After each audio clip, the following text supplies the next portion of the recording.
Thank you for that. Now I'd like the board members sitting on the stage here to introduce themselves, beginning on my left. Good morning. My name is William H. Ferguson. I'm from Newport News, Virginia. I'm Nikki Robner. I live here in the city of Richmond. My name is Richard Langford. I'm from Blacksburg. Good morning. I'm Ignacia Moreno from McLean, Virginia. Thank you. We have a quorum. There are 3 members of the board not joining us today. Mr. Hoagland, who has a conflict of interest in the action before the board, and 2 newly sworn-in members of the board, Ms. Kapoor and Ms. Bush.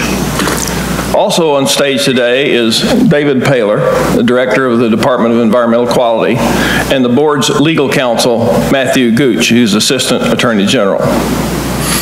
The only item on today's agenda is the minor new source review permit for Atlantic Coast Pipelines, LLC, Buckingham Compressor Station, registration number 21599. Before we begin, I'd like to remind everyone that at the board's meeting on November 8 and 9, the board received detailed presentations from the staff on the development and technical aspects of the draft permit. The public comments received during the permit comment period that ran from August 8 through September 21, the agency response to those comments, and staff amendments to the draft minor new source review permit. In addition, the board heard comments directly from 80 members of the public that had previously commented and a brief presentation from the applicant.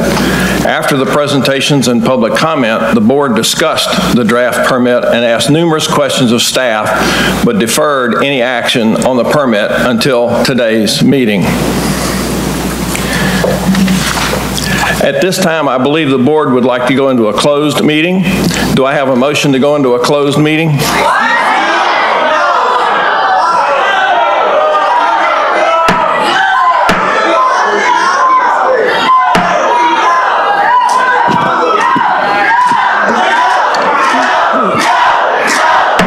Recess.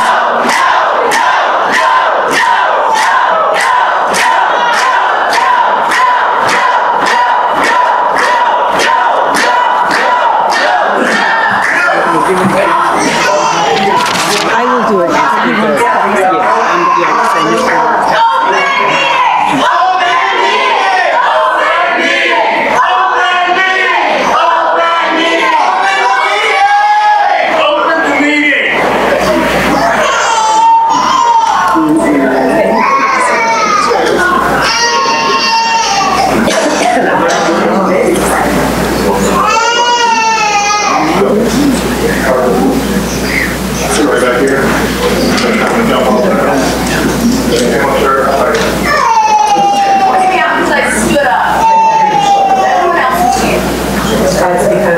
Everybody started yelling and didn't allow the motion to be made. The motion will be made anyway. Really come on. Stand for what?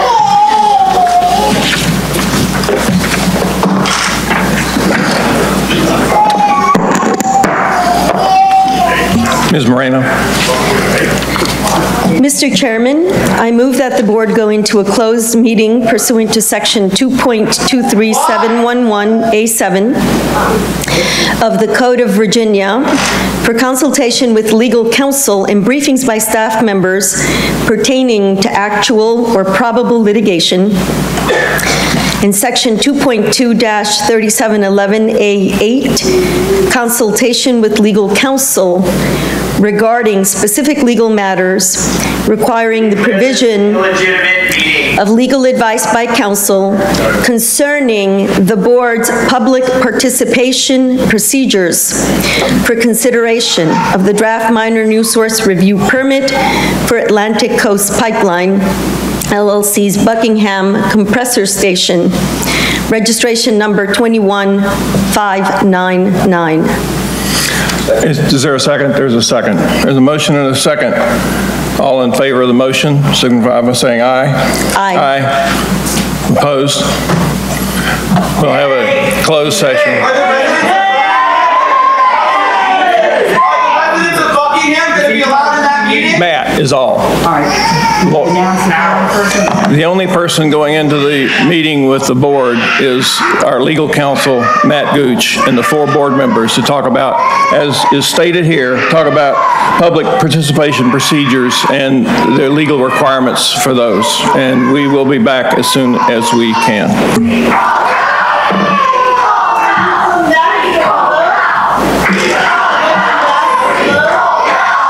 Everything's done in open session. They'll come back into open session when they are finished with their business in closed motion.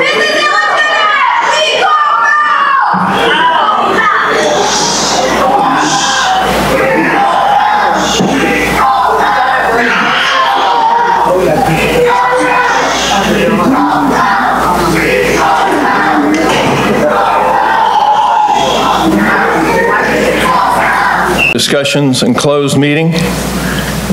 May I have a motion, please?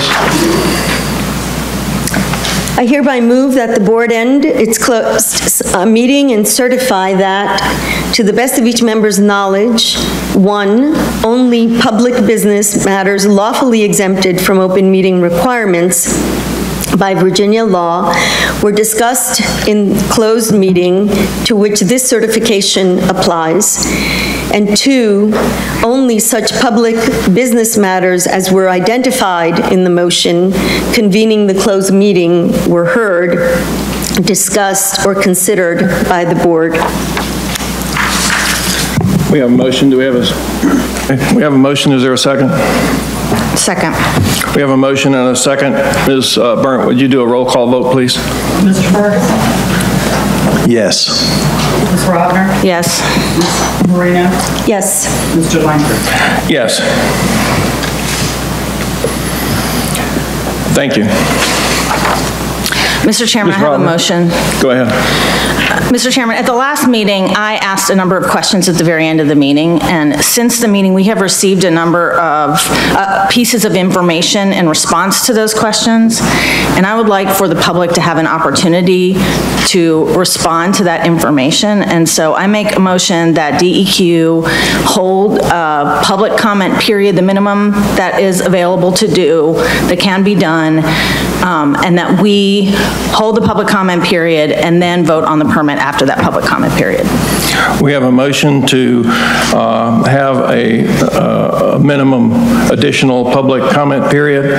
Is there a second to the motion? I second the motion. Is there discussion on the motion? I will say that for myself, I think that we've had a lot of public comment. I was at the hearing in Buckingham,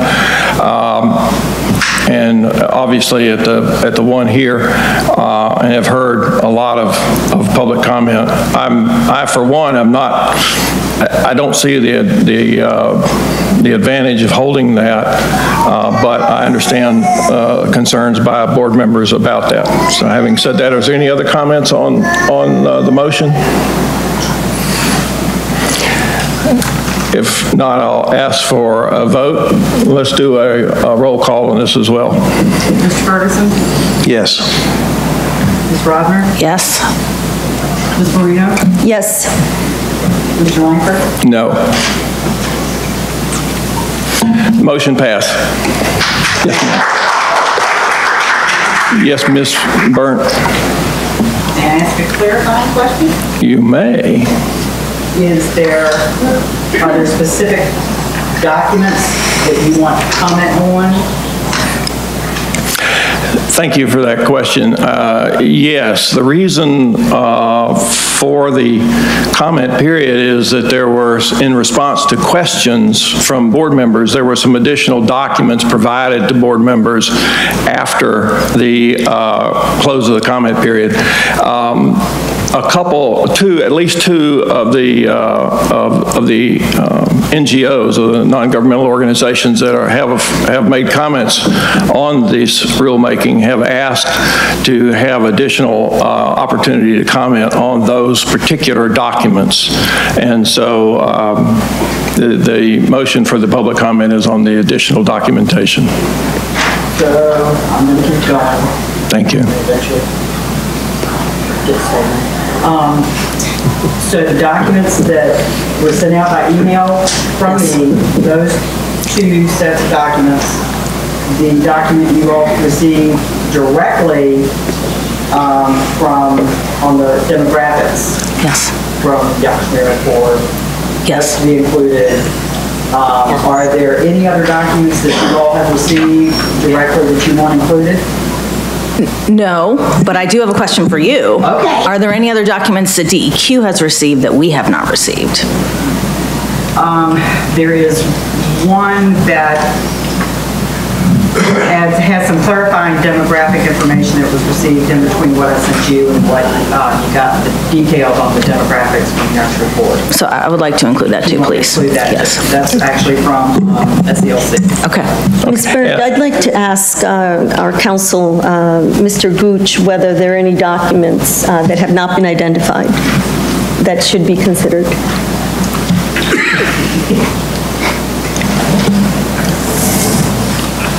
So you're asking beyond the two sets of emails that Cindy identified and the EJ screen and the Lakshmi Ford, I'm not aware of any beyond what Cindy has just identified.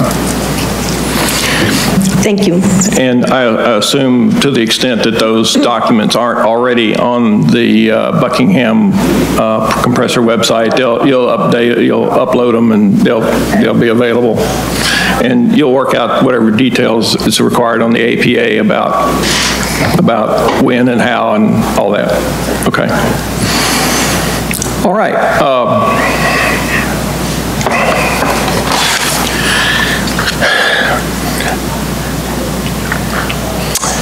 Staff is going to make a brief presentation today on the draft permit, and we'll be advising the board of activities that have occurred since the November meeting, some of which we've just finished talking about.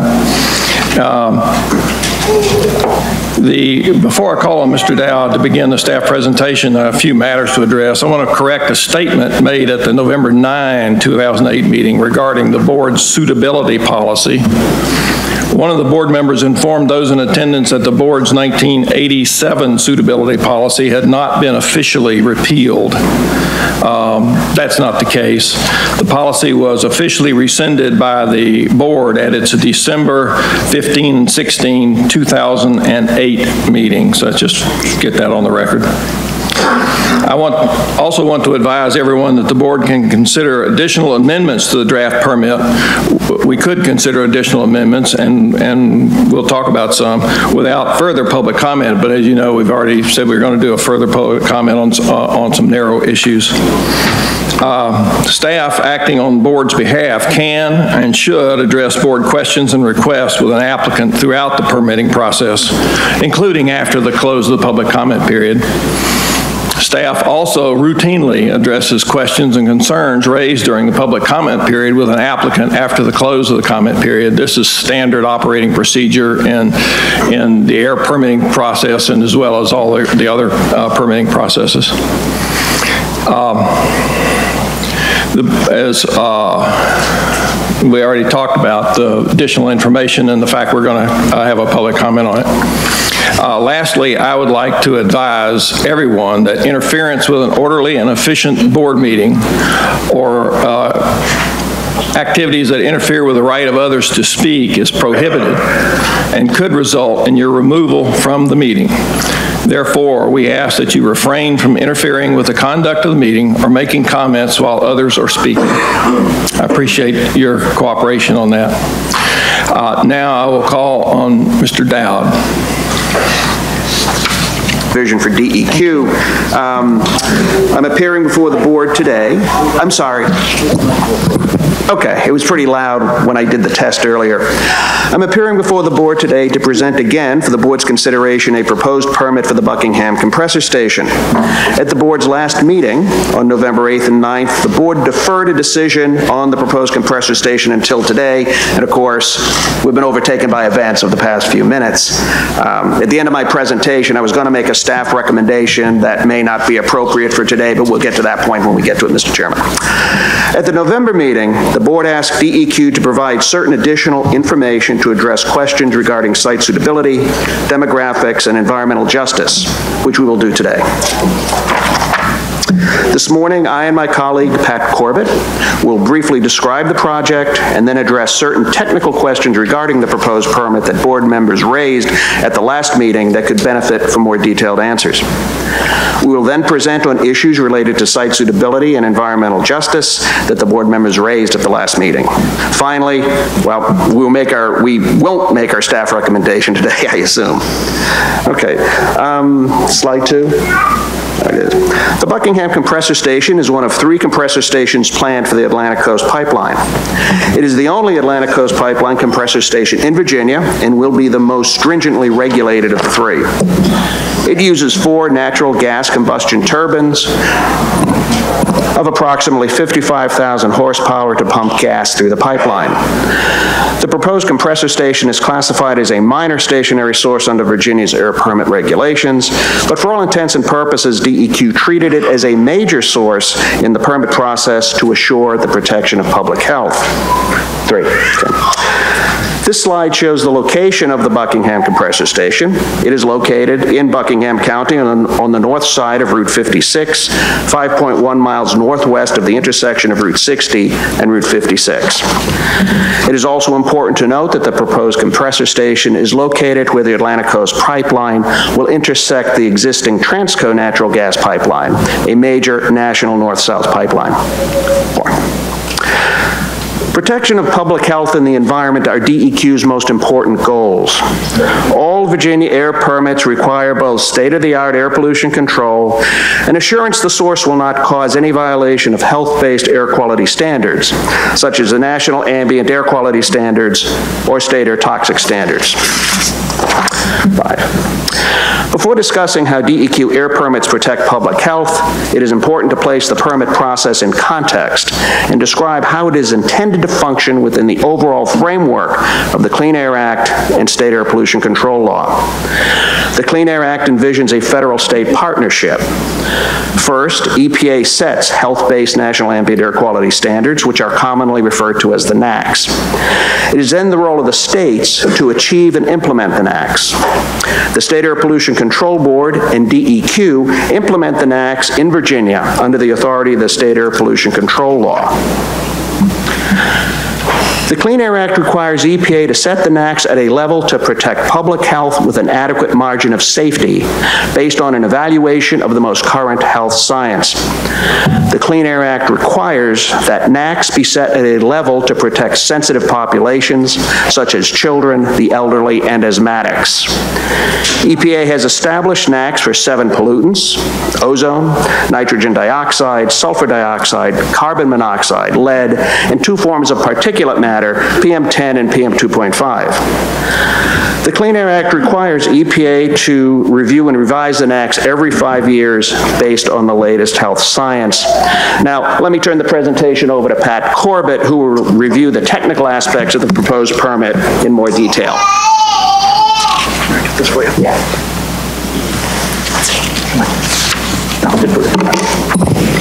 Thanks, Mike. As you said, my name is Pat Corbett. I work in the Office of Air Permit Programs. I'm going to give you a brief overview, much more brief than the previous presentation in November about the permit action, and then discuss the questions and answers that we had during that last meeting. So, as we've talked about before, the application was initially received in 2015. The Buckingham County Board of Supervisors approved the site, and we received that local government body certification in February of 2017. The application was substantially updated, removing pieces of equipment that were originally proposed and making minor changes to other pieces in August of 2017, and then again it was updated in 2018, reflecting all of the questions that we had during our permit review process. We completed a draft permit in August of 2018. We started the public comment period on August 8th of 2018. We held an informational briefing in Buckingham County on August 16th of 2018. We had held a public hearing on September 11th of 2018, and we considered comments until September 21st of 2018. I've previously discussed the backed review process, so just as a reminder, the result of our backed review was that nitrogen oxide or NOx emissions are controlled by selective catalytic reduction, or SCR. Carbon monoxide, CO, VOC, or volatile organic compounds, and formaldehyde are controlled by oxidation catalyst. And then there are various natural gas emissions. They're being controlled by a vent gas reduction system and reduced pressure for turbine blowdowns. We're capping the pipe during emergency shutdown system tests. We're limiting the number of pigging events, and there's a required daily site walkthrough and quarterly leak detection and repair surveys that are required in the permit for fugitive leaks. There are some co-benefits. The permit doesn't regulate methane, but reminding everybody that the capped ESD testing avoids 4.1 million cubic feet of natural gas that would have otherwise been vented, and that the limitations on startup and shutdown of the turbines reduces the emissions by over 100 million cubic feet. And then because the emissions are fugitive from leaks, it's unquantifiable, the reductions that we'll get from the daily walkthrough and the quarterly leak detection. So we talked previously about air quality analysis or dispersion modeling. As Mike had mentioned, the NACs are health-based concentrations that apply throughout the US.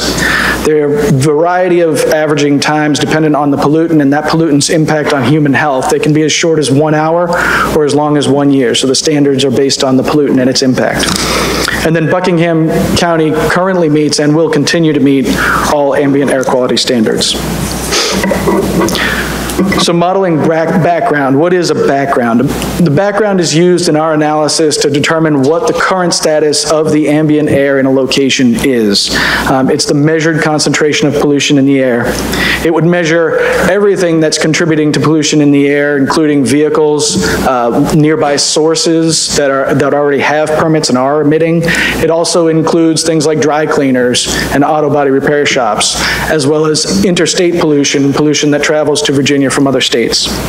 It's important to note that the Buckingham has, at least 24% less emissions than the sites that we selected for our background concentration that we used in the modeling analysis. And all areas that we used for the background concentrations are currently meeting the standards. Our modeling results, we modeled several standards. I'm not going to go through them with you. The NOx NO2 standard, CO, particulate matter, and also the 1 hour and annual formaldehyde and 1 hour hexane standards. The results of that modeling demonstrated compliance with all applicable standards. So, ambient air impacts. What is the ambient air? Ambient air is anywhere outside of the fence line. A fence line is where a source has restricted the site access, literally put up a fence or other barrier that precludes the public from gaining access. In our dispersion modeling analysis, the maximum impacts are on or very near the fence line and actually occur, for the most part, on Dominion's property. So Dominion has a fence around the compressor station, and anywhere that's outside of that fence, even on Dominion's property, is ambient air, and the impacts, the maximum impacts occur for the most part on their property. And then we also did a look, and to kind of give people an idea, at the property line, the impacts are at least 58% lower. In most cases, when you get to the property line, they're 80 to 90% lower than the modeled impacts that demonstrated compliance in our initial analysis. So here's a picture of what I'm talking about here. You can see in the green push pin, that is, the center of the compressor station. The yellow, the 4 yellow right around that little fence line there, that's actually the fence line, and that's where the maximum impacts are for, as you can see, starting on the right, 1 hour hexane, the 24 and annual PM 2.5, the annual NO2. Then you go around the fence line, the 1 1-hour NO2, the 8-hour CO, and the 1-hour formaldehyde are all on Dominion's property on the fence line. Then the annual formaldehyde, that is across the street, that's 3% of the annual formaldehyde standard, so it's a very small portion of the actual standard. If you look in the upper left-hand corner, the approximate Buckingham compressor station property line, that's where that 80 to 90% reduction for most impacts occurs. So we already have impacts that are, below the standards, and then as you move off the property, it just drops off precipitously. So that kind of summarizes what we've already talked about in great detail in the previous meetings. Now I'll go through responses to questions that we felt like needed to be a little more cohesively answered. One of the questions was, how is a generic BACT analysis done? It's important to note that BACT is a case-by-case emission limitation. It applies to a particular unit at a particular site. It's not a standard that you apply arbitrarily to every site. It's just you have to look at very specific circumstances. It takes into account environmental impacts, which are other benefits and impacts. You can have benefits like reductions in methane that would be considered when we're determining what controls we would require. You would also have considerations like water usage. If you were going to use a technology called a wet scrubber, that uses water, and there are water considerations that we would need to have in order to determine whether or not a control technology may apply at a given site. Control technologies can also generate waste. We would consider the waste impacts when we're doing our review. And then there are economic impacts, and those are economic impacts on the source, and that's to generate a level playing field. That level playing field is important to make sure that we're applying the standards the same way across an industry type. It's important that and required that the emission limitation be achievable during all times. So that's a key aspect of the BACT determination. It has to be achievable throughout the lifetime of the source. And then we also, for Buckingham, we accepted public comment, and that allows, non-governmental organizations, other sources, and individuals to comment on any experience that they have where BACT may be more or less stringent than what we've proposed. And then again, it's important to note that BACT is not final until the permit gets issued. So if there's no permit issued, there's no BACT emission limitation that would be compared for future actions. There were questions about the equipment leak repair adequacy. Again, it's important to note, as I just described the overview, it was the result of a BACT review, so it was a case-by-case determination of the most stringent reduction we could achieve. DEQ reviewed other BACT determinations, which were just quarterly leak detection and repair. That's the LDAR on your paper, on the presentation, LDAR leak detection and repair, with 30 days to actually repair any leaks found. We looked around and we determined that BACT was a daily walkthrough and a quarterly leak detection and repair survey. It has to be practical, and so the initial attempt is within 5 days, because there are a variety of leaks that could happen at a site, and our standard has to be achievable for any one of those possible leaks. So we have to provide enough time for the worst case scenario so that the limit is achievable. And then repair had to be completed within 15 days. Next, sorry. So how is the number of turbine startup and shutdown events obtained? Again, this was a review. The turbines operate dependent on demand. So as gas demand changes, a turbine may start up or shut down. So a source has to look at their business plan and determine how much in any one given year a turbine may start up or shut down. And they come and they propose the number of events based on their expectation of their operations. And then we review that based on similar operations and compare it to other permits for similar operations. In this particular case, the North Carolina and West Virginia ACP stations each had 100 events, so that is consistent with the business plan. The Maryland St. Charles station that was proposed at the time, but it's my understanding it's on hold at a minimum, had 200 events. So, and then most permits actually don't have any limits on startup and shutdown. And so that's the style of review that we're doing to ensure that we're getting the maximum reduction.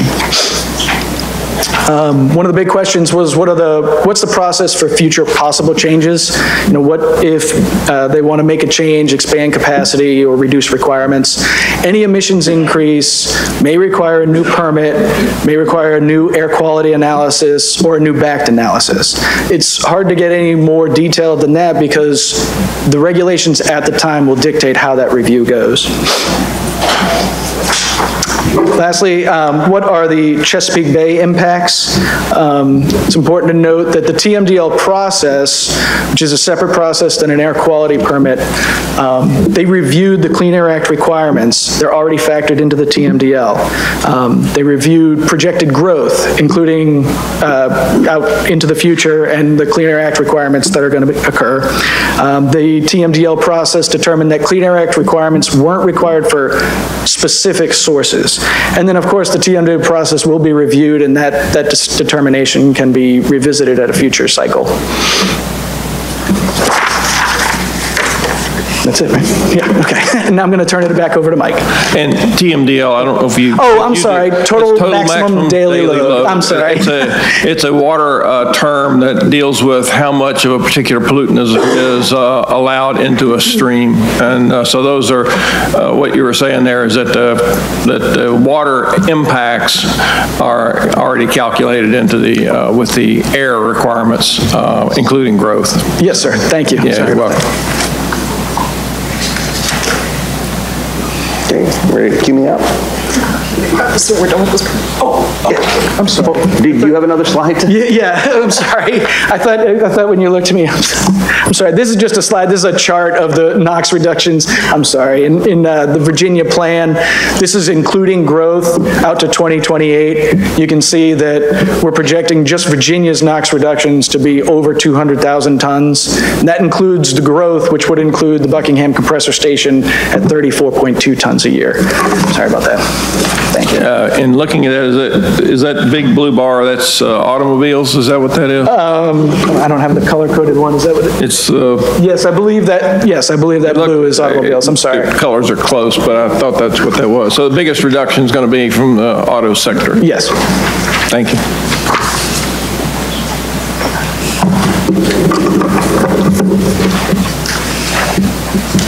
Thank you, Pat. And I'll wait for that. There we go. I'm mic'd out again. Let me now turn to issues raised by board members at the last meeting relating to site suitability and environmental justice. Let me address site suitability first. Section 1307E3 of the Virginia Code requires DEQ to consider the suitability of the activity to the area in which the proposed facility is located when issuing air permits. Factors DEQ considered when preparing the proposed permit for the Buckingham compressor station were the final environmental impact statement prepared by the Federal Energy Regulatory Commission, or FERC, in July of 2017. In particular, DEQ looked at sections on alternatives analysis and cultural resources. DEQ also considered the Union Hill Woodson Corner Rural Historic District status request to the Department of Historic Resources. And DEQ also looked at its inventory of emission sources in proximity to the compressor station location. However, DEQ gave significant weight to the special use permit issued by the Buckingham County Board of Supervisors in January of 2017. The Virginia Code provides localities with substantial authority when it comes to decisions relating to the use of local land. Section 15.2-2200 of the Code states the law's intent to encourage localities to improve the public health, safety, convenience, and welfare of its citizens. Localities are to use zoning as a means to plan and develop highway, utility, health, educational, and recreational facilities. In addition, localities must recognize the needs of agriculture, industry, and business when making land use decisions. Section 15.2-2212 requires that members of county planning commissions be residents of the locality, qualified by knowledge and experience to make decisions on community growth and development. And Section 15.2-2280 states, any locality may, by ordinance, regulate, restrict, permit, prohibit, and determine the use of land, buildings, structures, and other premises for agricultural, business, industrial, residential, floodplain, and other specific uses. The Buckingham County Board of Supervisors approved a special use permit for the compressor station by a 5-0 vote with 2 abstentions on January 5th, 2017. A letter from the Buckingham County Zoning Administrator to the Atlantic Coast Pipeline on January 11th, 2017 contained 41 detailed conditions that the Board of Supervisors attached to the special use permit. DEQ received certification of the Board of Supervisors' approval of the compressor station project on February 21st, 2017. It is important to note that DEQ cannot issue an air permit until it has received certification from the local jurisdiction that the proposed permit has met all local ordinances and other requirements. Among the 41 requirements of the special use permit are many that relate to the compressor station's operations, safety, emergency procedures, noise, light, traffic, compliance, and enforcement. I would like to discuss the special use permit in detail to illustrate just how comprehensive it is. Next slide. First, Condition 4 addresses emergency response. It states that during normal operating hours, the applicant is responsible for providing the first response to any emergency related to the compressor station. Importantly, the applicant must prepare an emergency preparedness plan in accordance with the regulations of the Pipeline and Hazardous Materials Safety Administration, or PHMSA, for Buckingham County's review and comment prior to when the compressor station starts operation. Next. Condition 40 also deals with emergency response. It requires the applicant to develop a crisis response plan that incorporates notifications to Buckingham County so that if a gas leak, fire, or other danger occurs, Buckingham County is promptly notified of the incident. In addition, the applicant must implement a process to notify Buckingham County prior to planned blowdown events. Next. Conditions 33, 34, 35, and 36 of the special use permit address safety issues. Shut-off valves must be installed on both the inflow and outflow lines of the compressor station, as well as at the connection with the Transco pipeline, and these valves must be designed to operate automatically, remotely, and manually. The monitoring system and valves must be programmed to alert personnel to investigate and manually monitor the station when communications are lost. The special use permit also requires a backup system for monitoring and communications in case the primary system fails. In addition, the applicant must create a 50-foot fire break between the facility and adjacent properties. Next. Conditions 6 and 8 relate to the regulation of noise from the station. Noise mitigation measures must be taken that make all reasonable efforts to keep noise levels from normal plant operations to 55 decibels or less at the property lines. And noise levels from normal plant operations must be less than 55 decibels at any adjacent existing building that is not on Dominion's property. Finally, the compressor station must use silencers during blowdowns. Conditions 8, 9, and 10 of the special use program regulate light. Exterior lighting must be directed downward and inward in order to prevent any glare on adjacent properties. Exterior lighting for work areas of the compressor station must be switched off while not in use. Lighting at the site must not exceed 5-foot candles in exterior working areas and 2-foot candles in parking and non-working areas. All lighting must be shielded to prevent light pollution. And finally, light trespass must be limited and should not exceed 0.5-foot candles. The last conditions of the special use permit I want to mention are 12, 15, 16, and 20, which relate to location, buffer, and traffic. These conditions require the compressor station and accessory facilities to be centrally located on the property. Fencing and all structures must have a minimum setback of 100 feet from the property lines. Existing trees along the northwestern property line and along the front of the property must be maintained as a buffer for the life of the station. And finally, a traffic management plan must be submitted and approved by VDOT as part of the overall site development plan. Now, this discussion should give a good sense of the scope and detail of the special use permit. And importantly, the special use permit addresses many, if not all, of the non-air related safety, emergency response, and quality of life issues that were raised in comments from residents received by DEQ. Now, in addition to the Buckingham County Board of Supervisors special use permit, we also considered the final environmental impact statement prepared by the Federal Energy Regulatory Commission. The environmental impact statement was completed by FERC in July of 2017. The two sections of the EIS that were of most interest to DEQ with respect to site suitability were the alternatives analysis and cultural resources analysis.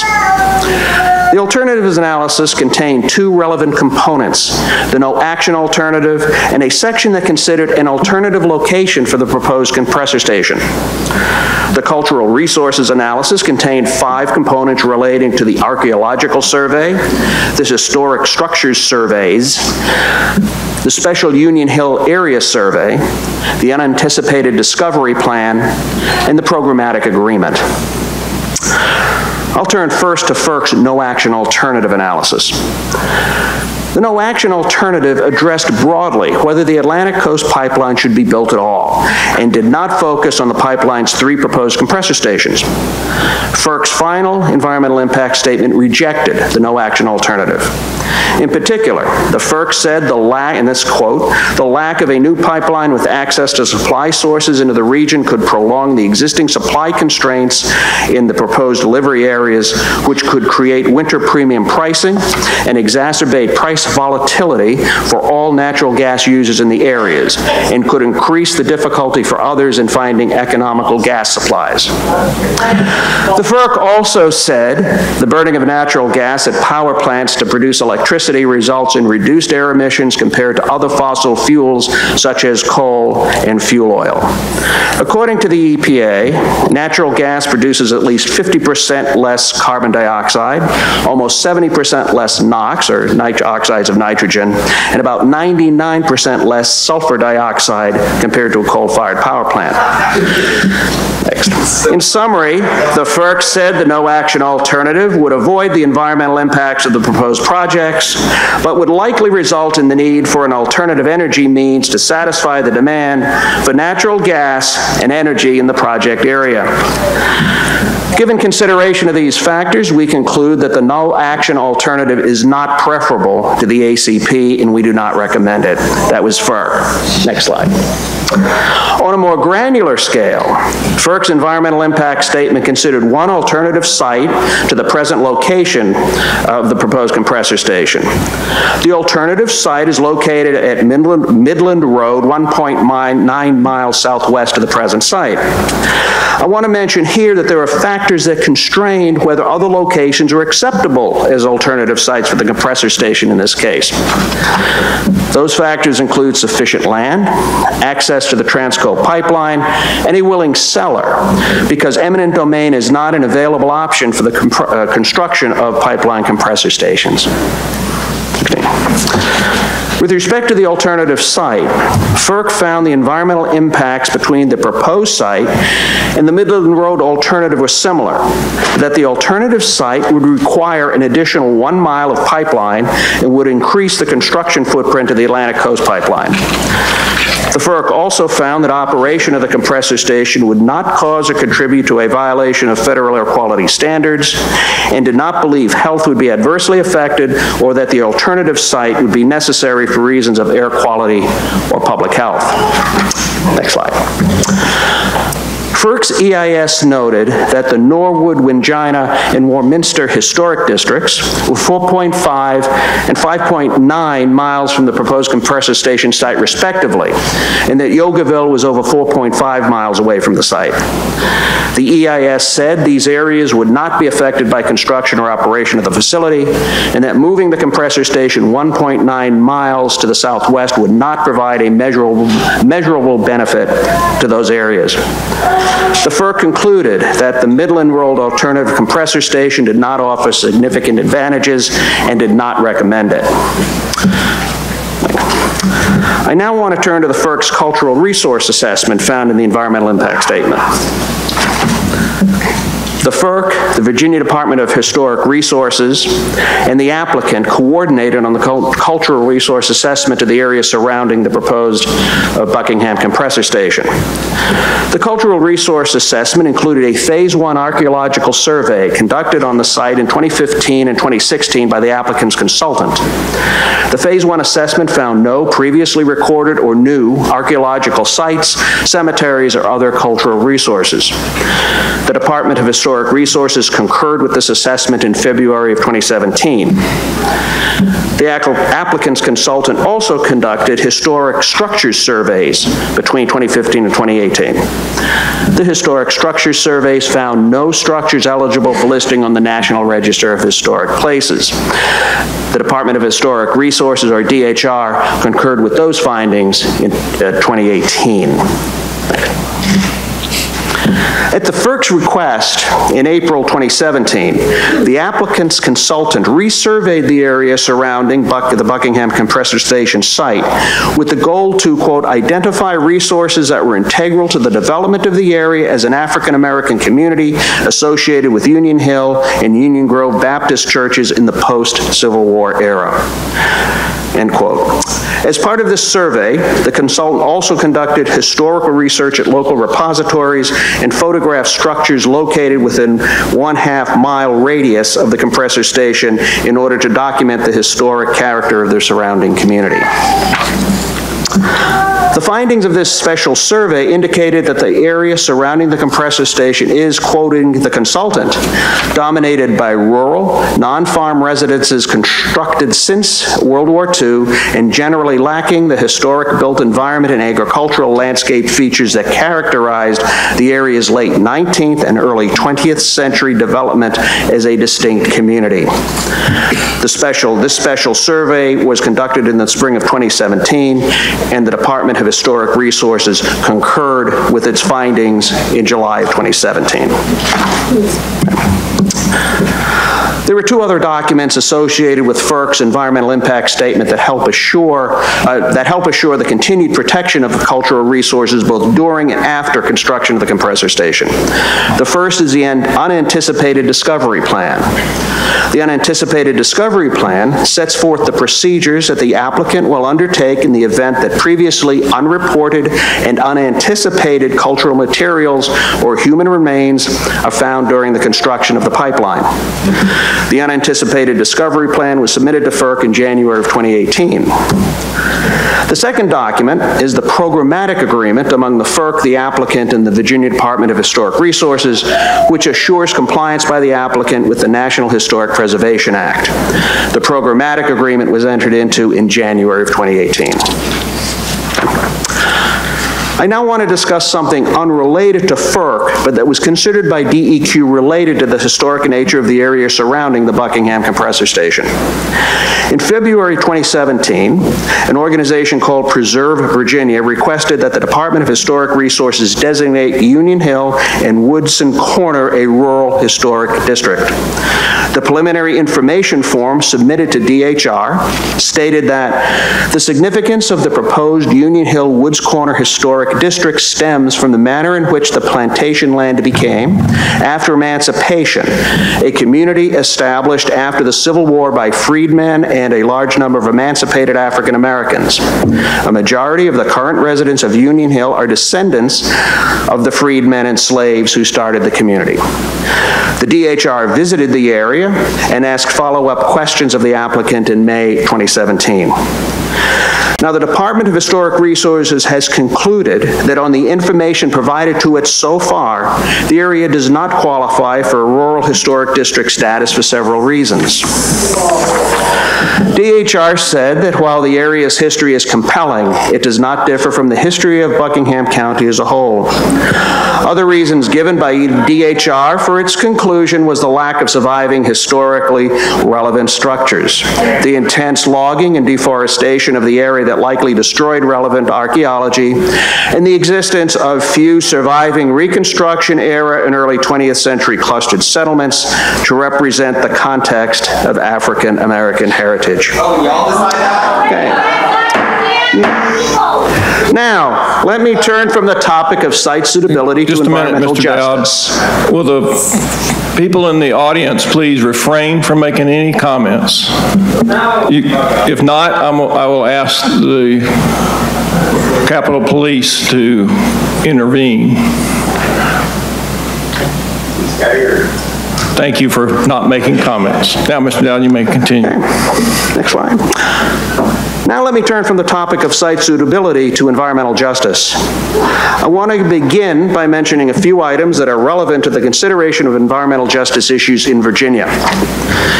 In Executive Order 73 of 2017, Governor McAuliffe defined environmental justice as the fair and meaningful involvement of all people regardless of race, color, faith, national origin, or income with respect to the development, implementation, and enforcement of environmental laws, regulations, and policies.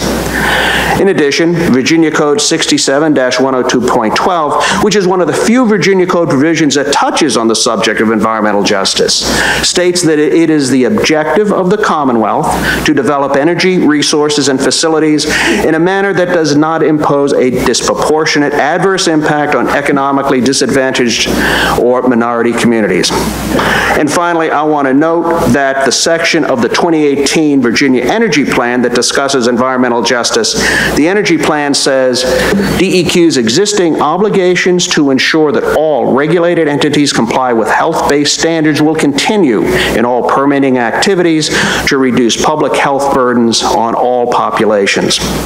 Okay. Now, factors DEQ considered when assessing environmental justice in this case included our air modeling, which indicates emissions from the proposed compressor station will not result in harm to human health. DEQ also considered the results of EJ screen, which I will discuss at length in a second. We also considered the public comments, in particular the study done by Dr. Lakshmi Fjord. Finally, DEQ considered the environmental justice analysis contained in the Federal Energy Regulatory Commission's final environmental impact statement. And additional available information includes the demographic analysis prepared by ESRI at the board's request made at the last meeting. Next slide. Let me now discuss EJ Screen. EJ Screen was developed by EPA as an environmental justice mapping and screening tool with a nationally consistent data set and approach for combining environmental and demographic indicators. When developing EJ Screen, EPA incorporated recommendations from the National Environmental Justice Advisory Council, known as NEJAC. Now, I want to make clear that EJ Screen should only be used as a screening tool and as an indicator of whether further investigation is warranted, and that's exactly how DEQ used it. Next slide. For a given study area, DEQ will present 6 demographic indicators. The first demographic indicator is the percent of the studied area's population that is low income, which is defined as less than or equal to twice the federal poverty level. The second indicator is the percent of the population that is minority, which is defined as anyone other than a single-race, non-Hispanic white person. The third indicator is the percent of the population which has less than a high school education. The fourth indicator is the percent of the population that is linguistically isolated. The fifth indicator is the percent of the population that is under the age of 5. And the sixth demographic indicator is the percent of the population that is over the age of 64. Next slide. Now, EJ Screen also presents 11 environmental impact indicators. These include environmental impact indicators for PM 2.5 particulate matter, ozone, the National Air Toxics Assessment, or NADA-based exposure to diesel particulate matter. Now, just as an aside, NADA, or the National Air Toxics Assessment, NADA, refers to EPA's ongoing evaluation of national air toxic exposure. The fourth environmental indicator is the NADA cancer risk, set forth as risk per million. The next environmental indicator is the NADA Respiratory Hazard Index. The sixth indicator is traffic proximity and volume. The next is the lead paint indicator, based on percentage of pre-1960s housing in the area. The eighth environmental indicator is proximity to Superfund sites. Next is proximity to facilities with risk management plans. The 10th environmental indicator is proximity to facilities producing and storing hazardous waste. And finally, EJ Screen's newest environmental impact indicator is for wastewater discharge. Now, the data for the 6 demographic indicators as presented by EJ Screen is a percentage of population of a studied area, and it is compared to the population percentages for the same indicator for the state, the EPA region it's in, and the nation. The data for the 11 environmental indicators is presented by EJ Screen as an impact value unique to each indicator. Each environmental impact value for a studied area is also presented as percentiles, comparing the impact in a studied area with the impact for the same indicator for the state, EPA, and nation. Now, the higher the percentile, the greater the relative risk or impact. A number greater than the 50th percentile means the risk posed to the population of a studied area by that indicator is greater than the risk posed to the population of the state as a whole for the same indicator. Conversely, a number below the 50th percentile means the risk posed to the population of a studied area by that indicator is less than the risk posed to the population of the state as a whole. Okay, next slide. Now let me discuss the results of DEQ's EJ Screen runs. DEQ conducted 4 EJ Screen runs centered on the location of the proposed Buckingham compressor station. We did runs of 1, 2, 5, and 20-mile radiuses from the site. The demographic data were consistent for all 4 runs. The minority population varied between 37 and 39% versus a Virginia average of 37% minority. The low-income population varied between 39 and 41% versus a Virginia average of 27% low income. The population with less than a high school education varied between 19 and 24% versus a Virginia average of 11%. And the population of residents older than 64 varied between 16 and 22% versus a Virginia average of 14% of the population older than 64. Now, the EJ Screen's results for the environmental impact indicators are interesting. 7 of the environmental impact indicators fell below the 20th percentile for risk for the area surrounding the Buckingham compressor station when compared to Virginia as a whole for those 4 runs. The PM 2.5 indicator varied between the 10th and the 15th percentile. The ozone indicator fell into the 3rd percentile. The NADA diesel PM indicator ranged from between the 5th to the 7th percentile. The NADA air toxics cancer risk indicator was in the 20th percentile. The NADA respiratory hazard index indicator was in the 6th to 7th percentile. The traffic proximity indicator ranged from the 6th to the 18th percentile, which increased with distance from the compressor station. The hazardous waste proximity indicator ranged from 4th to the 6th percentile. Now, an 8th environmental impact indicator, proximity to RPM facilities or risk management plan facilities, ranged from the 16th to the 48th percentile, which also increased with distance from the compressor station location. Next slide. Now, only 3 non-air related environmental impact indicators fell above the 50th percentile when compared to the state as a whole for these indicators. The lead paint indicator ranged from the 61st to 62nd percentile due to the percentage of pre-1960s housing in the area. The Superfund proximity indicator ranged from the 58th to the 80th percentile due to the presence of the Buckingham County landfill Superfund site, which is approximately 10 miles away from the compressor station. And finally, the new wastewater discharge indicator ranged from the 82nd to the 90th percentile. Now that percentile sounds high. We looked into it. There were really very few wastewater discharges around the area. We contacted EPA about it, and EPA noted to us that this is the newest indicator. The EPA folks are looking at it. They believe it is a glitch in the data, and they don't understand it either, and we're trying to figure out what. So, since this is going to public comment, maybe we can receive comment on that question, because it's in our new.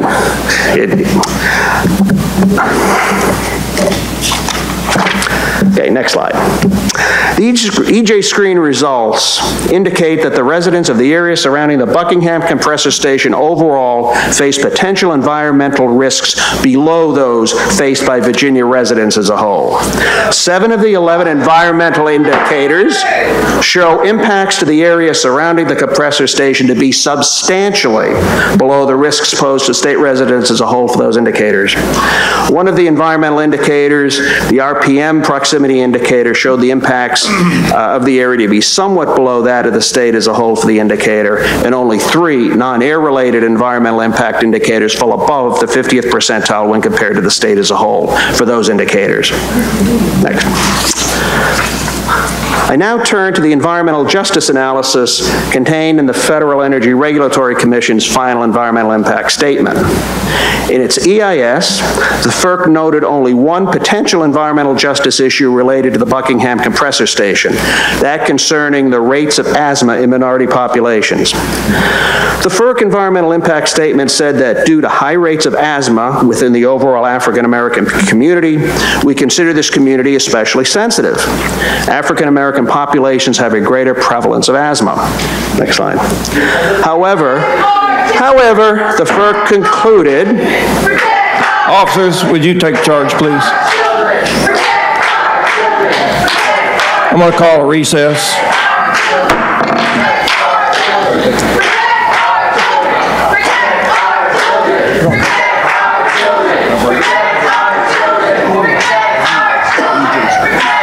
My name is Craig Stevens. I am a 6th-generation landowner in northeastern Pennsylvania, where all this gas is coming from. I live in Reston, Virginia, and I'm a citizen of the Commonwealth of Virginia now, but I still have the properties. We have 53 compressor stations. Many of them are as large as this one or larger in one county, not just in the Commonwealth, in one county. Let me tell you, after watching this presentation by DEQ, they listed only 4 VOCs they're going to be testing for with their real-time monitoring. Let me tell you what a FLIR, F-L-I-R camera can find with gas chromography. If you Google F-L-I-R and Frank Finnan, that's my neighbor, F-R-A-N-K, F-I-N-A-N, you'll see he's gone all over the country. In Flower Mound, Texas, they used a FLIR camera to find different things. Heat will go with FLIR. FLIR is forward-looking infrared. That means heat you'll see go straight up. Even with the wind, it'll just bend. But with emissions, you can see them. They will move with the wind, whereas heat will go straight up, so you can tell which mode you're in. Let me tell you, they listed 4 today that they're going to test for on real-time monitoring, and stack tested modeling is not real. All they're doing is adding up numbers on a piece of paper. But what they should be testing for is 1-pentene, benzene, butane, ethane, ethanol, ethylbenzene, ethylene, heptane, hexane, isoprene, MEK, methane, methanol, MIBK, octane, pentane, propane, propylene, toluene, and xylene. Those are the known emissions from compressor stations. Flower Mound, Texas is where the information is from. Flower Mound has some of the highest levels of compressor stations per capita of anywhere in the world, let alone in the United States. So it's where all the people go for air emissions to find out what's really going on. And I find it very interesting that they're leaving most of these things that can be found by the FLIR imaging. So what they need to do is do real-time monitoring for this list at the current and existing here. Luckily, you guys have real-time monitoring. In Pennsylvania, we've never had any of our 1,000+ compressor stations in the Commonwealth tested for real-time monitoring, especially not for these. But we do have had universities come from all over the world to test. So this is a joke. By the way, how insulting was it for the DEQ to show that the Buckingham area is very low emissions there? It's a great place to go and move to and be a rural area to live, just like our area in northern Pennsylvania used to be. Once you put 53 compressor stations in, you ruin the air quality. So is really that what we do? Normally when you have an iconic area that doesn't have pollution, you don't put a new major polluter in that location. You put it in an area where they already have bad air, where people know there's bad air, like a city or an industrial area. So to to go there and say that they're not going to be, well, look, we've got a void here. There's very low emissions and problems with air quality. So this looks like a perfect place to drop in a 55,000 horsepower compressor station. By the way, the gas that comes now from locally drilled gas, West Virginia, northeastern Pennsylvania, and southwestern PA, is full of radon. That is radium. Radon is the gas that comes off of radium. That's radioactive material. So that's not being tested for either. This is in the gas, and when you burn radium, when you burn the methane, radium does not burn with it. It's a noble gas. It will not burn out. So you're breathing in the radium, the radon coming off the gas when you cook with it or use it in any source in your home or business. I will just tell you, after experiencing what they've done to my family's property in our county with the compressor stations, they did not let me speak, but what they'd hear is, of the first 6 that we had installed in our general area, the first 6 major compressor stations, 4 of them lit on fire and blew up within the first 18 months. The other 2 went after 2 years. That's an average of every 4 months, one of the compressor stations blew up and lit on fire. And what a joke. They talk about first responders. Our first responders laugh when they were interviewed on these giant fires. They said we should have brought hot dogs, buns, and condiments because all we got to do was stand around and watch this thing burn. You cannot put out a fire under, this is a 1,400 plus PSI high pressure gas line. When it breaks, it will shoot flames out for a half a mile, and there'll be 1,200 degrees. So you can't put out a fire at a gas-fired power plant. You have to turn the gas off and let it burn itself out, and by then usually the building is demolished. By the way, if you've never seen these buildings, they used to make them out of solid thick walls. Now they make them out of very thin sheet metal. In a winter area, they'll put some foam between it. The reason is, the first one they built, like a brick you-know-what house, blew apart and sent chunks of the building half a mile away onto people's cars and homes. So guess what, folks? You don't want one of these next to your home. The emissions are bad. You got gas that they're burning to come through the compressor. That's what their engines are on. So my focus today is they need to say no to this. It's Atlantic Coast Pipeline's only compressor station, one in the whole Commonwealth. And they chose to send it right to the center of Virginia, right in the middle of this iconic neighborhood that had beautiful clean air. They don't need this. They don't want it. None of us need it. We need to go renewable. You don't need compressor stations to push the sunshine or wind or tides. They just happen and you capture them. This is the most ridiculous thing, building out. By the way, a 42-inch pipeline is an Autobahn. It is not designed to deliver gas to anybody locally. This is export, export, export. If you had Tom Farrell and the CEO of EQT sign a document that says this gas is staying in Virginia under penalty of perjury, they would both be in handcuffs as soon as they sign that, because none of this gas is staying here. It's not for us. It's not America's fuel. All exporting does is raise our prices. Now our prices are very low. As soon as we start exporting, they'll double and triple that cost of gas. Instead of $3, it'll be $6, $7, $8, $9 per thousand. Every major manufacturer in the United States has signed letters to Congress saying, stop the export. Our cheap gas is going to get very expensive when we're competing internationally. This is a joke. We don't need it. The ACP and MVP are unneeded. They're wasteful, and they're stealing people's property to export something. Stealing Americans' private property for these companies to make billions of dollars exporting gas does not meet the requirement of the Fifth Amendment for taking for public benefit or public good. So, goodbye, ACP. You're not going to be getting your compressor station, and if they do pass it, they will be sued into total dismay here in Virginia. And Ralph Northam should just step out of the office and give Lieutenant Governor Fairfax a chance if he can't handle this, because if he thinks the heat is on now, just wait until these things get put in, because you now have international attention, Governor Northam. You seem like a nice guy, but you have absolutely no idea how to do damage control. So I will tell you, there's a storm coming, and you want to be on the front of the storm. You don't want to be in the middle of it or behind it. We'll be happy to help you get up to speed. Just talk to people who've actually experienced this before. But after I met him as Lieutenant Governor and talked to him about these things, he's never given anybody 1 minute of his time to discuss it. But anytime, Governor, I'm more than happy to, you've got my number. Anytime you want to have me bring the air quality experts in that go all over the United States and test this, I'll be happy to tell you how dangerous this is that you're putting in this community. And it's an insult to the people that live there and their history, who they are, and where they came from. Just say no, Governor, and tell the board to say no, and that'll get you out of trouble.